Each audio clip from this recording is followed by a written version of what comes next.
Bom, vamos falar um pouco da anatomia para vocês entenderem o que é o túnel do carpo. O nervo mediano, que é o nervo comprometido, ele passa bem no meio da mão.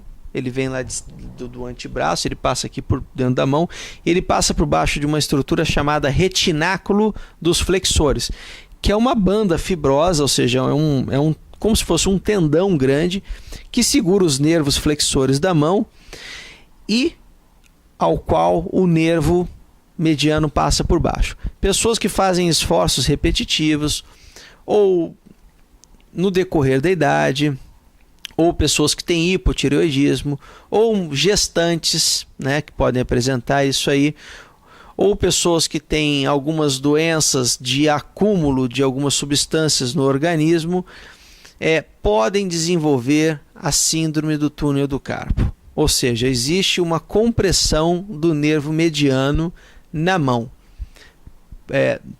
Na maioria das vezes, pelas estruturas externas. E ele se espessa secundariamente à compressão, ou seja, uma resposta inflamatória do nervo à compressão.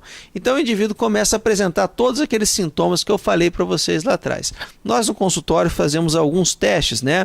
Nós testamos a força do dedo. Então, por exemplo, assim é uma força normal de oponência do polegar. Assim já não é uma força normal. Se o indivíduo ele começa a fazer assim e de repente ele escapa para cá, significa que está tendo uma perda, né, da preensão da oponência do polegar.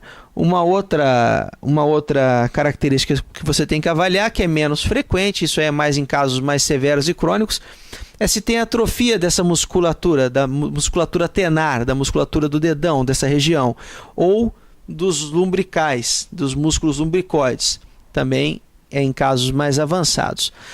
Você pode percutir a mão da pessoa e se der um choquinho no trajeto do nervo, que é o sinal de Tinel positivo, também é indicativo que o nervo está sob sofrimento. Um outro teste que tem uma sensibilidade um pouco maior e uma especificidade maior, o sinal de Fallen. Você deixa a mão da pessoa mais ou menos de 30 a 60 segundos nessa posição e se o indivíduo começa a sentir a sintomatologia que ele apresenta, você também pode supor que está apresentando a síndrome do túnel do carpo. Depois disso, você encaminha esse indivíduo para fazer uma eletroneuromiografia.